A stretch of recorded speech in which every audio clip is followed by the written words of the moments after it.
Hey guys, wanted to go ahead and do an overview of the Elysian Pilgrim and to go from there.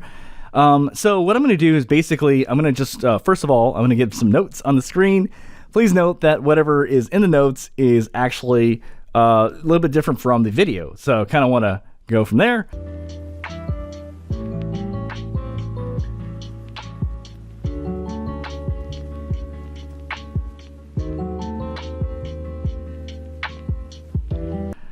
All right, so let's go ahead and talk about the tuning of this IEM, the Elysian Pilgrim. To me, it's very, very, very unique. It is a unique sound. I don't have clear-cut boxes to throw this into, so it tells me it's something separate from what I have, and let's go over them. So, you know, I wouldn't call this a new meta IEM, right? Kind of like, it doesn't sound like a Performer 5+2, it doesn't sound like a Kiwi or Astral.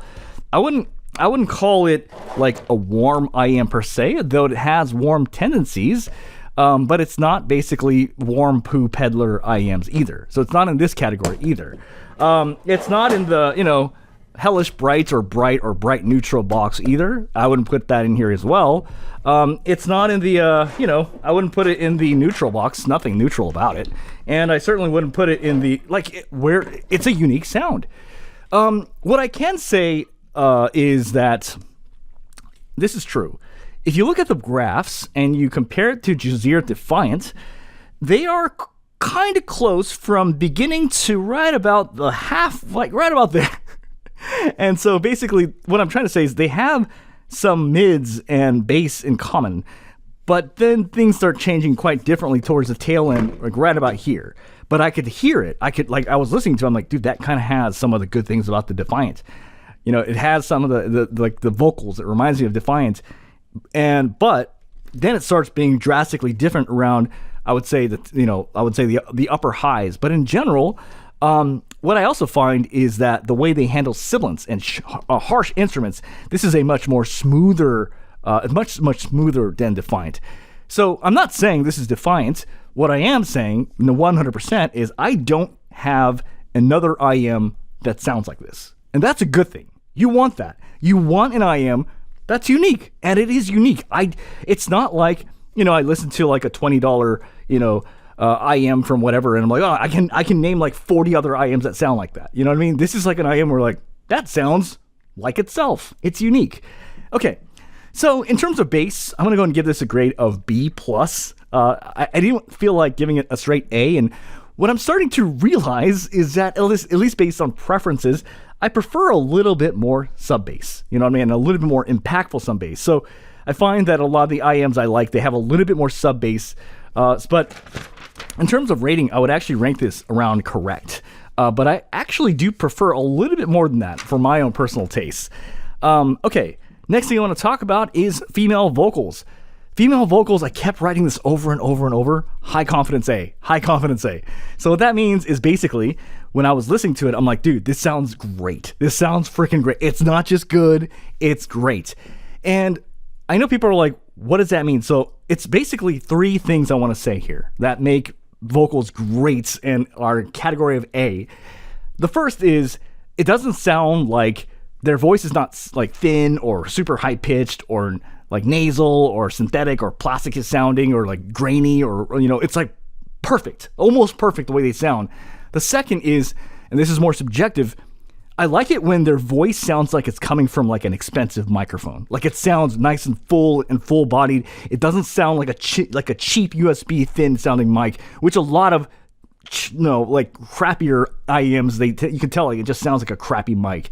But when they sound like they're on a good mic, that's when you know it's like that's good vocals. And third of all, which is important but very subjective, how engaging is it? Like when I listen to it, am I just like, those vocals are amazing?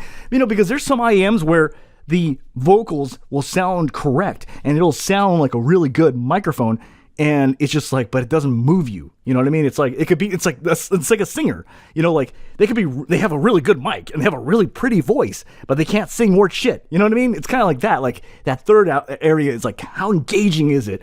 And it marks in all three. This is fantastic with vocals, grade of A easily, but not an S. Okay, next thing we'll talk about is male vocals. It is a grade of A.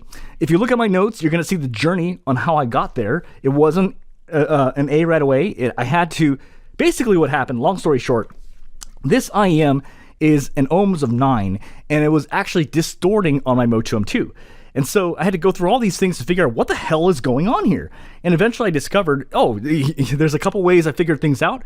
But the too long didn't read is when you listen to music, there's no change. Basically, it's fine. But when it's because it's already loud already. The music is already loud already as it is.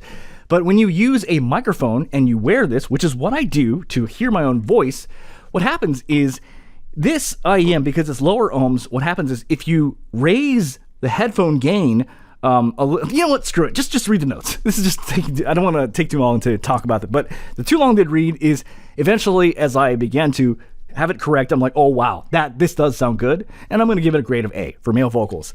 Okay, next thing we'll talk about is harsh instruments. How does it handle it? Dude, I'm going to say this is pretty smooth.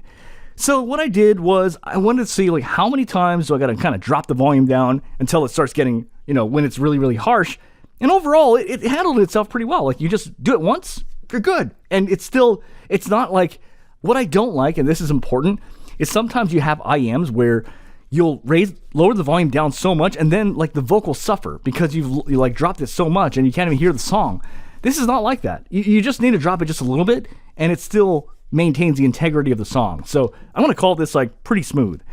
Sibilance scores are excellent on this. So basically, you pretty much get like almost zero sibilance at regular volume, but then when you crank it, you're not going to get any sibilance. It's not even, most of it was like medium, even when cranked. So that means this is really smooth, and that's actually one of the key differences between this and the Jazeera Defiant. This is far, far, far, far better at dealing with vocal sibilance and harsh instruments. Soundstage felt like it was excellent and wide. Separations felt like it was excellent, and comfort on these are amazing. I wish more IEMs were this comfortable, right? So overall, I really like this.